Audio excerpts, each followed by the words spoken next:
भारत की शान पहलवान अमन सहरावत ने 2024 पेरिस ओलंपिक में कांस्य पदक जीतकर देश का नाम रोशन किया। भारत का नाम रोशन करने वाले लोगों को भारत 24 हमेशा सम्मान से नवाजता आया है। आज हमारे कार्यक्रम गेम चेंजर्स 2024 में हमने ओलंपिक पदक विजेता अमन सहरावत से खास बातचीत की है। आपको सुनाते हैं अमन सहरावत के संघर्ष की कहानी।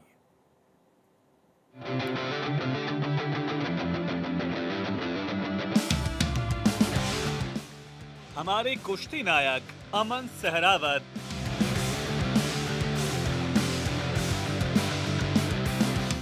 हिंद की शान अमन पहलवान।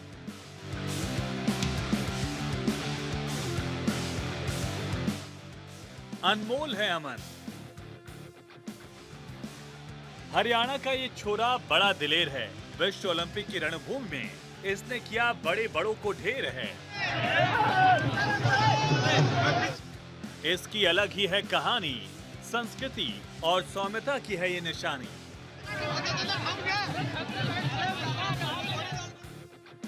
ओलंपिक में देश का सीना गर्व से चौड़ा करने वाले जब भारत 24 के मंच पर पहुंचे तो नजारा देखने वाला था।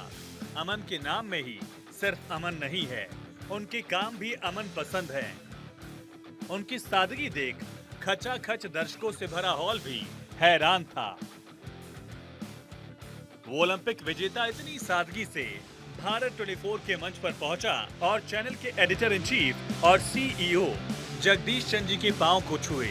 उसके बाद अपनी सादगी भरी जिंदगी के राज खोले। लगा ही नहीं कि कोई इतना बड़ा स्टार मंच पर बैठा हो, जिसने 140 करोड़ भारतीयों के लिए ओलंपिक्स में इतिहास रचा हो। ये उसके संस्कार बोल रहे थे, ये उसका व्यवहार बोल रहा था, ये उसका देश के प्रति प्यार बोल रहा था।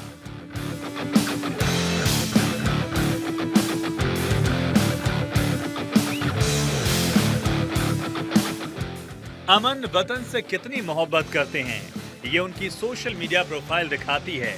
विदेशी साजिश के उस बार को भी अमन ने अपने सोशल मीडिया साइट से कैसे करारा जवाब दिया था, जब एक विदेशी फर्म भारत की शेयर बाजार को गिराने की कोशिश में था। अमन के शब्द बताते हैं, सिर्फ कुश्ती ही नहीं, देश से भी बेइंतहा मोहब्बत करते हैं। उनके ये शब्द आउटसाइडर्स वोंट अफेक्ट अस समझाने के लिए काफी हैं। ये भारत का चीता है जिसने बड़े बड़ों को चित किया है।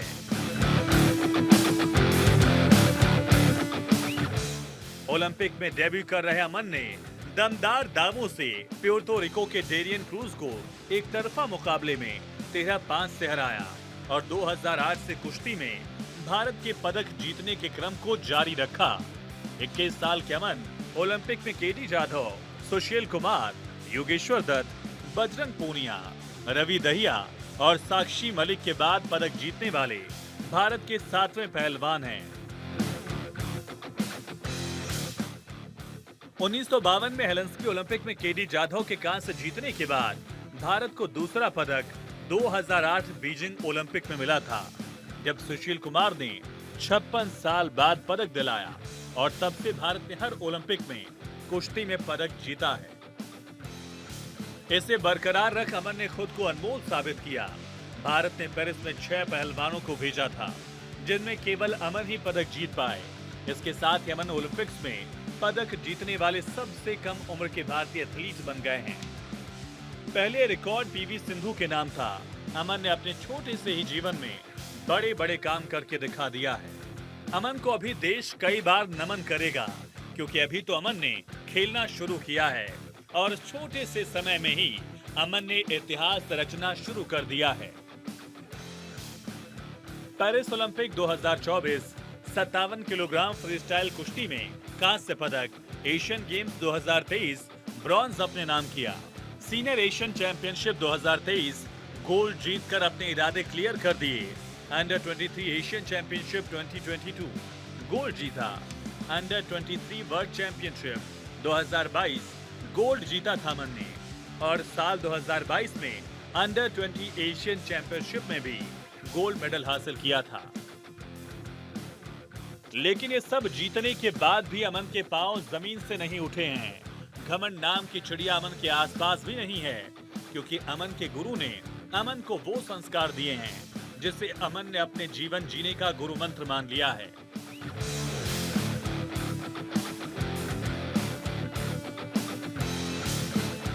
और भारत 24 के मंच पर इस बात को हमारे साथ साझा भी किया। हम आपको अमन से हुई सारी बातचीत सुनवाएंगे, लेकिन उससे पहले आप अमन के जीवन के संघर्ष की छोटी सी कहानी देख लीजिए।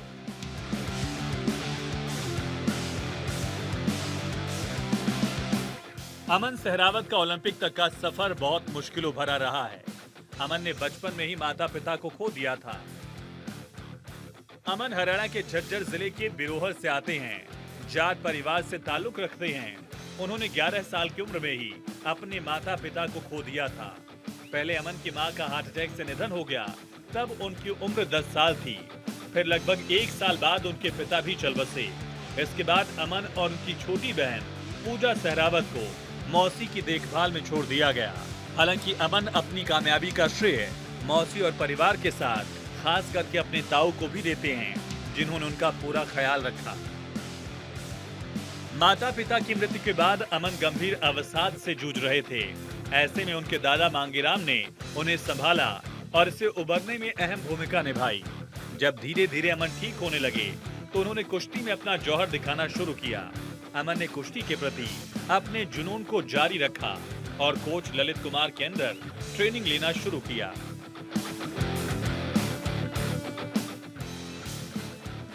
अमन 2021 में अपना पहला राष्ट्रीय चैंपियनशिप खिताब जीतकर सुर्खियों में आए। जिसके बाद कभी पीछे मुड़कर नहीं देखा, लेकिन अमन ने कभी अपने अंदर घमंड को भी नहीं आने दिया, जो उनके कद को और बड़ा बना देता है। आपको पीएम मोदी से अमन की बात भी सुननी चाहिए। आप तो भाई यंगेस्ट से नमस्ते सर जी। हैं? सब कहते होंगे ये मत करो वो मत करो, आप थोड़े डर जाते होंगे। इस कम उम्र में जी बहुत बुरा समय देखा जी मैंने। तो मेरे मम्मी पापा 10 साल के छोड़ के चले गए थे, देश को सौंप गए थे। फिर बस यही सपना था कि उनका ओलंपिक में मेडल लाए, और मेरा भी यही सपना भाई ओलंपिक में मेडल देना देश को। तो बस यही सोच के प्रैक्टिस करते रहे, और टॉप से और साई और रेसलिंग फेडरेशन WFI का भी बहुत योगदान रहा जी इस मेडल में।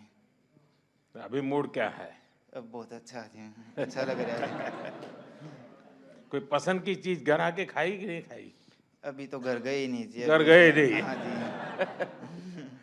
तो हमें बोलते तो हम बर्बाद देते कुछ भाई। घर जाके चूर में खाएंगे जी। अच्छा। अमन ने बचपन से ही कुश्ती को अपनी जिंदगी मान ली।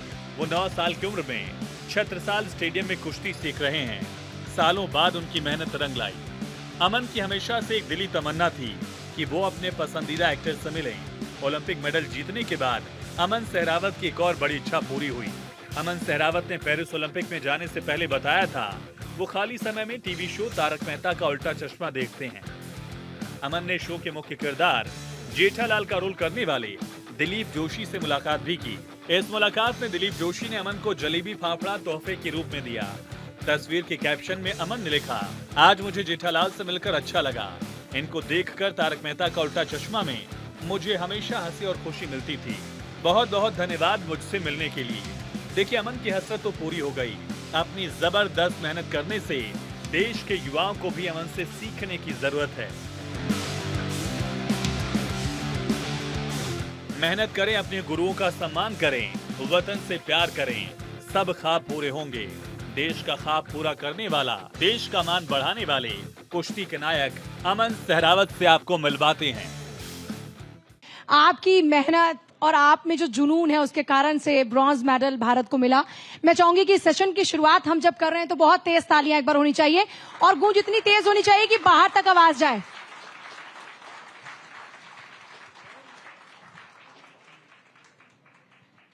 अमन जी माइक उठा लीजिएगा। वापस आए हैं भारत में, कैसा लग रहा है? इतना प्यार देखकर कैसा महसूस कर रहे हैं? मेडल के साथ लौटे हैं, आप सभी के आशीर्वाद से मेडल आया तो इसके साथ लौटे हैं, तो बहुत अच्छा लग रहा है। देशवासियों का मतलब इतना प्यार और सम्मान देखकर। मैं आपके बहुत सारे इंटरव्यूज देख रही थी जिसमें आपने जिक्र किया कि आपके गुरु ने आपको एक बात सिखाई है कि सफलता से कभी भी हवा में नहीं उड़ना बहुत ज्यादा, आपको जमीन पर पैर रखने, और मैंने वो महसूस किया, अपने जेसी सर के पैर छुए, अपनी संस्कृति का भी आपने ख्याल रखा, और वो सरलता, वो स्वभाव में आपकी नजर आ रही है। तो ये सब आपको कहाँ से मिला? परिवार से ये संस्कार मिले या गुरुदेव ने आपके सिखाया? ये गुरुदेव ने सिखाए हैं। मैं सर पहले ही कह दी थी कि भाई ओलंपिक में मेडल आए तो का तेरा, मैं तेरी मेहनत देख कर रहे, तो फिर कभी ओलंपिक में मेडल आ जाए, जब एकदम ऐसे कभी मेरा ओलंपिक में मेडल आ गया और अपने आप को बहुत बड़ा आदमी समझने लगे, तो मतलब वहीं से खत्म होना शुरू हो जाएगा तू आगे। और मैं और ओलंपिक में मेडल लाने तो जैसे पहले था वैसे का वैसा ही रह शुरू से, मतलब वही मेहनत कर।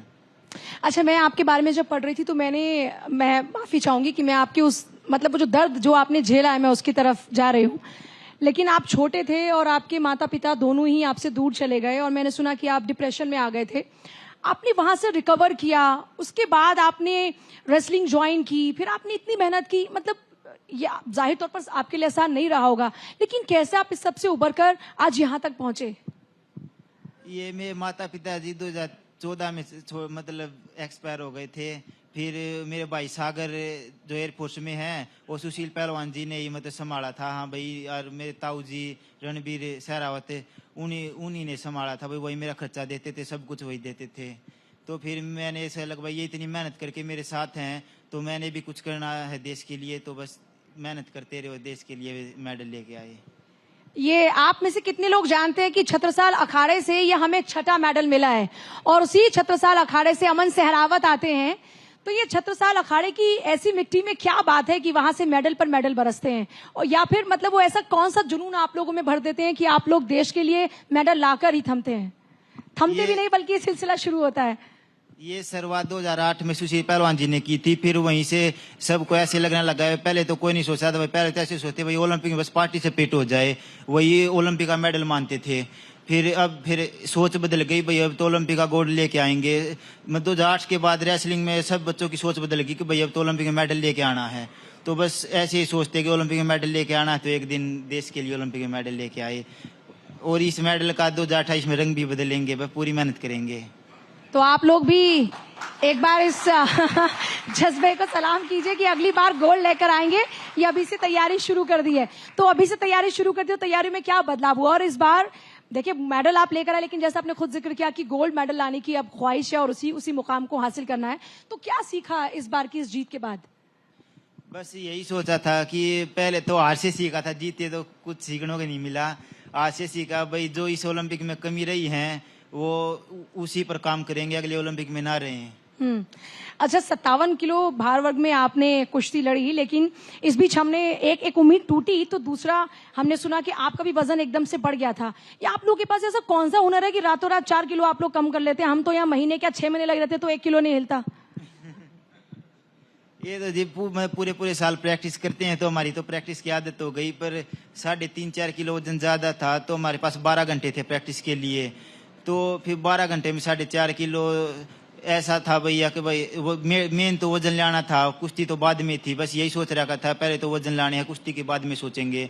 तो पूरी रात जिम में मेहनत करी। फिर सुबह 6 बजे वजन आया था, 7 बजे वजन देना था, तो 6 बजे वजन आया, जब रूम में गए थे हम वजन पूरा लेके जी।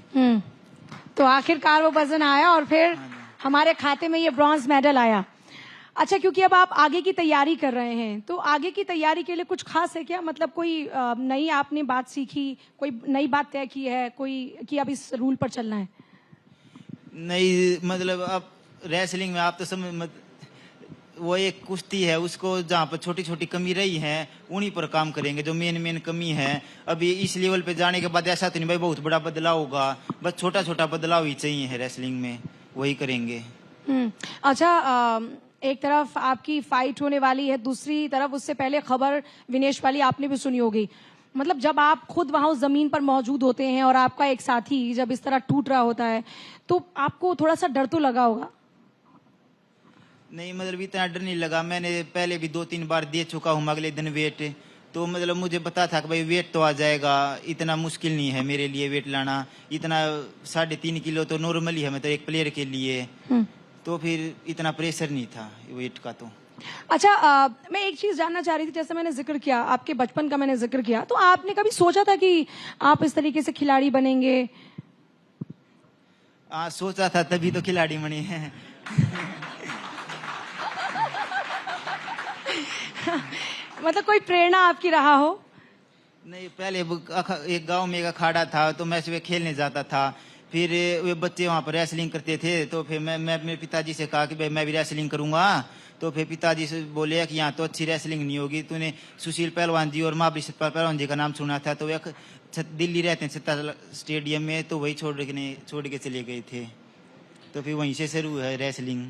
अच्छा, हमारे यहाँ पर ये युवा पीढ़ी मौजूद है, इस युवा पीढ़ी को आप क्या कहना चाहेंगे? युवा पीढ़ी को तो ये कहना चाहूँगा कि मुसीबत भी आएंगी तो बस हौसला मत तोड़ना, एक दिन अच्छा समय भी आएगा।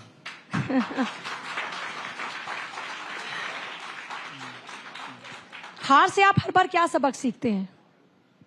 अपनी किसी भी, मतलब मान लीजिए कभी कभी अप्स एंड डाउन लाइफ में आते हैं, तो अपनी किसी भी, जब आप डाउनफॉल में होते हैं तो क्या सबक लेते हैं, वहां पर क्या सीखते हैं आप, कैसे और खुद को कैसे मजबूत आप करते हैं उस वक्त पर? बस मजबूत ऐसे ही करते हैं भाई, मेहनत करते रहें, एक दिन अच्छा समय भी आएगा, बस उसी की आस में मेहनत करते हैं। वो बता भाई, बुरा टाइम तो हरदम तक नहीं रहता, एक दिन अच्छा जरूर आएगा। अच्छा, लेकिन ना मैं बहुत ऐसे कठिन सवाल में ना जाकर बहुत ही आसान शब्दों में आपसे एक चीज पूछना चाह रही हूँ। बहुत सारी हमारी जनता है ना, ये जानना चाहती है कि आप लोग ये घी दूध इतना सब खाते हैं, जाता कहाँ है? ये शरीर में ये प्रैक्टिस भी करते हैं, उसके साथ ही बस सेट हो जाता है शरीर में। बहुत शुक्रिया, आपकी ये सरलता, आपके स्वभाव में जो हमने देखी, बहुत ही अच्छा लगा आपसे बातचीत करके। बहुत बहुत शुक्रिया। Thank you.